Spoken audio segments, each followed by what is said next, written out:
Nous, les Catalans, on est des vraies petites salopes, des putes, on est des chiennes, on est des grosses salopes, des chiennes, on va jouer comme des putes à qui on tire les cheveux après avoir craché sur le visage. On est des petites chiennes, des salopes. Voilà ce qu'on est, des salopes. On est des grosses salopes, nous les Catalans. C'est ça que tu veux savoir? On est des salopes. Oui, on est des salopes. Voilà ce qu'on est, des salopes. Voilà ce qu'on froide. On est des salopes. Oui, on est des salopes. On est des salopes. Les gens viennent chez nous, ils nous pètent le cul. La moitié de l'équipe elle est à l'hôpital. Ils nous pètent quand même le cul, on est des salopes. Faut pas chercher qu'on se froide. On est des salopes. La plus grosse erreur des femmes, c'est d'avoir de l'empathie pour les hommes. Non seulement ils en ont pas, mais surtout ils la valorisent pas du tout. Jamais un homme va se dire « Waouh, cette femme elle est tellement empathique, elle est tellement compréhensive ». Non, non, non.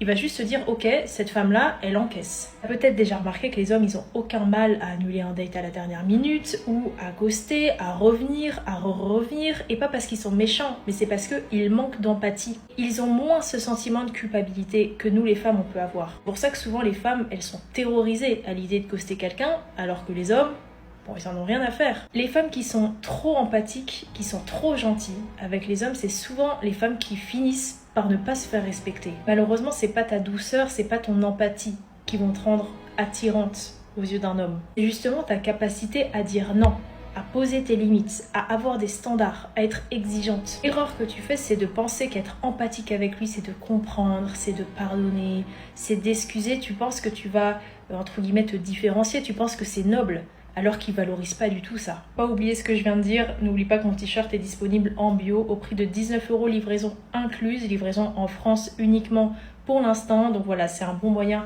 de te souvenir de ça et surtout de me soutenir. Donc voilà, si ça t'intéresse, le lien est en bio. Je vous jure, on demande juste un homme qui agit comme un homme, calme, posé, qui prend les choses en main.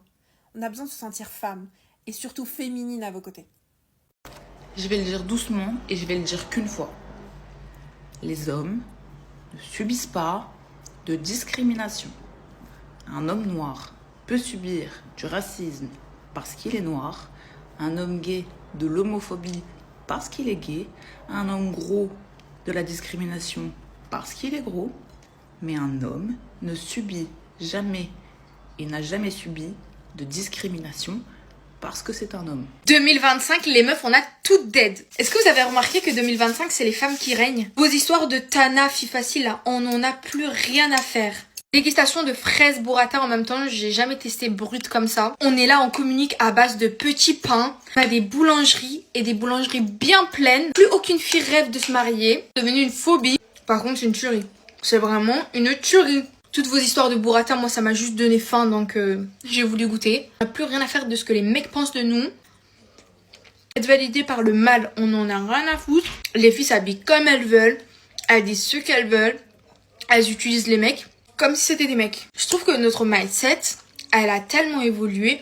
Bientôt sur le monde, il y aura que des femmes qui vont régner. Les hommes, ils avaient trop peur de ça. Hein. Là, c'est la révolution. Plus aucune femme rêve d'être femme au foyer. Maintenant, on veut qu'une seule chose, du bif. Si t'as pas d'argent, viens pas nous parler. On veut tout entreprendre, on veut tout être indépendante. Tu nous fais chier aujourd'hui, le lendemain, tu ne revois plus. Notre capacité, elle est boycott, elle est devenue affolante. Je trouve qu'il y a de moins en moins de femmes qui, après une rupture, elles sont à terre, genre. Et limite, si elles pleurent un tout petit peu. Après une rupture, les femmes, elles glow up de fou malade. J'ai jamais vu les femmes autant épanouies dans le célibat. Les seules femmes que je vois tristes, c'est celles qui sont mariées, celles qui sont en couple. Franchement, je suis trop contente de voir des filles aussi construites, aussi affirmées. A, plan B, plan C. Tu fautes, tu sautes. On bouge tellement, on aime tellement le luxe, on aime tellement les choses esthétiques que rien ne peut nous impressionner. On fait déjà tout avec nos copines, on fait déjà tout entre filles. Bref, vraiment, je kiffe. Continue mes go. Pourquoi je me sens au-dessus des hommes en tant que femme? Je trouve que nous, les femmes, on a un privilège qui nous a été donné et dont on se rend pas compte de l'exploit que c'est. En fait, la société nous pousse à penser que c'est une chose comme une autre, que c'est une chose banale, anodine, mais pas du tout. Mettre au monde un enfant, c'est un pouvoir sans nom. C'est un privilège qui nous a été donné.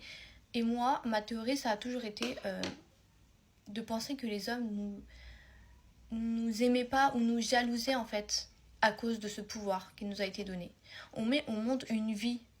on met au monde un humain, en fait. Moi, je trouve qu'on est vraiment des divinités à part entière.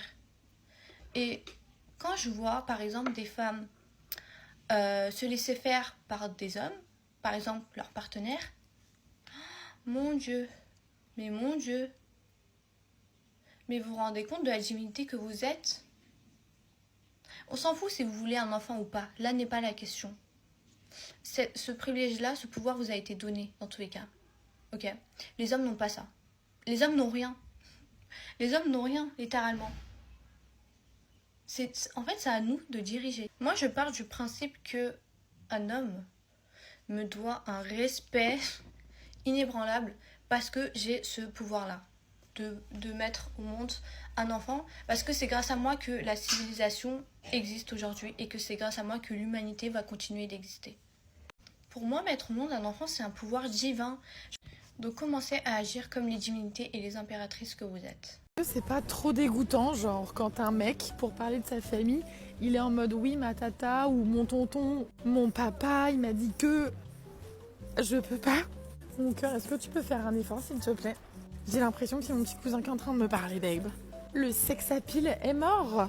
C'est hilarant. Et en vrai, là, je parle des mecs, mais peu importe, même moi, j'ai des copines qui me disent « Oui, bah parce qu'avec ma maman, non, ta mère, chérie, ta mère. » Il y a trop un truc de « Je suis un gros bébé. » Du coup, autant vous dire que quand c'est un homme qui s'adresse à moi de cette façon, je suis en mode le hic instantané, frère. C'est drôle, c'est très très drôle. En fait, t'es pas en train de me draguer. T'es pas en train de me faire l'homme qui me give, tu vois, du strong, du je tiens les rênes, babe. Et attention, je suis très à l'aise avec la féminité des hommes. Commencez pas à attraper ma veste. On veut des gentils ici. On veut des feminine energy, guys. Mais il y a des limites à tout. Donc n'appelle pas ton. Appelle ton oncle. Merci. Je suis complètement marteau, là. Allez, bédou, moi. Bon, écoutez-moi bien les filles. Cette vidéo, elle va être peut-être un peu longue, mais vous allez bien m'écouter. Il faut avoir un compte secret.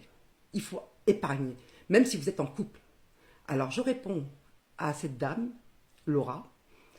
Non, quand on divorce, on n'est pas obligé de tout partager. Et déjà, quand on divorce, je vais le dire, on ne divorce pas du jour au lendemain.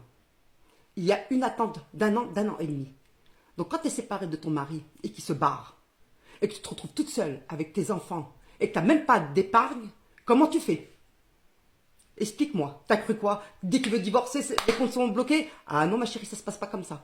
Je l'ai vécu. C'est pour ça que j'en parle aussi aux femmes. Faites un compte secret où vous mettez un peu d'argent. On ne sait jamais. Hier, vous parlez de ça? Hier, à 23h, j'étais en train de faire un fil au fax d'une personne. Elle se reconnaîtra. J'espère que je t'ai aidé. Hein, qui vivait avec le minimum avec ses enfants. Parce que son mari s'est barré, elle était toute seule et qu'elle n'avait pas mis d'argent de côté. Alors je n'ai pas de leçons à recevoir déjà de 1. Et de 2, les conseils que je donne, c'est avec bienveillance. Parce que j'ai vu ce que j'ai vu et j'ai vécu ce que j'ai vécu. D'accord? Quand vous êtes marié, bien sûr que moi j'ai été élevée comme ça aussi. Hein. Vous croyez quoi? Vous croyez que quand j'ai été mariée la première fois et que je suis restée 20 ans avec mon mari, vous croyez que j'étais dans l'ambition de partir? C'est que j'ai vu des signes qui étaient bizarres. Je dépensais plus, il y avait des signes qui disaient que c'était pas équitable. Et puis même ma grand-mère, mon arrière-grand-mère m'ont toujours expliqué d'avoir une boîte de sauvetage. On est des femmes, on est des femmes d'affaires aussi. Faut pas rêver. Hein. Eux à l'époque c'était de l'or, nous c'est de l'argent à gauche. Point. Après ça, quand il y a le divorce, vous avez votre compte, le compte secret à votre nom de jeune fille. Pas dans la même banque que votre mari. Et demandez déjà si vous n'avez même pas procuration sur le compte de votre mari marié. Hein. Ça m'étonnerait que vous donne la somme. Si vous n'avez pas la procuration sur son compte personnel. Donc arrêtez de dire n'importe quoi. Et quand vous passez chez l'avocat, déjà, il y a un temps avant de passer chez l'avocat. Vous croyez qu'il vous prend du jour au lendemain? Non. Avant d'aller au tribunal, il y a un truc à l'amiable. Et après, il y a le divorce. N'écoutez pas les femmes qui disent « Ouais, tout est divisé par deux ». C'est pas vrai. Vous avez le temps d'y voir. Alors si moi, mon ex-mari, il savait qu'il avait fauté. Donc, il n'était pas trop procédurier. Donc, il ne m'a pas trop cassé la tête. D'accord? Donc, mon compte, heureusement que je l'ai eu, parce que je me suis retrouvée 2 ans. J'ai attendu 2 ans avant de divorcer. J'avais des factures. Normalement, c'était 2 personnes qui devaient les payer. J'étais toute seule. Heureusement que j'avais mon compte. J'avais des enfants à gérer pour pas trop les choquer. Hein. Et j'ai racheté ma maison pour pas qu'ils soient choqués aussi. Donc, heureusement que j'avais ce compte. Alors, les conseils de gonzesse, hein, à 2 balles, gardez-les. Vraiment. Parce qu'à 23h, c'est moi qui avais fait un fil au fax. C'est moi qui reçois des messages. C'est moi qui Pourquoi j'ai fait la vidéo d'hier? Hein? Parce que j'ai eu des témoignages. Et t'es mariée à ton pire ennemi. Chérie, j'ai divorcé et je me suis mariée avec mon âme sœur. Il me fait totalement confiance. Mon compte, c'est mon compte. Son compte, c'est mon compte. Il me fait tellement confiance qu'il sait qu'il sera gagnant. Donc ne parle pas d'ennemi ou pas d'ennemi. Hein. Nous, quand on a été élevés, moi je suis élevée à l'ancienne. Hein. Honnête et droite. Hein. Donc les filles, oui, ouvrez un compte. Même si 20 ans, je pensais que c'était l'amour fou. Les trahisons. Arrivé à 40 ans, 60 ans, les hommes changent. Rêvez pas. C'est pas une exception. Je ne suis pas une exception. Je vous le dis. Ouvrez un compte secret.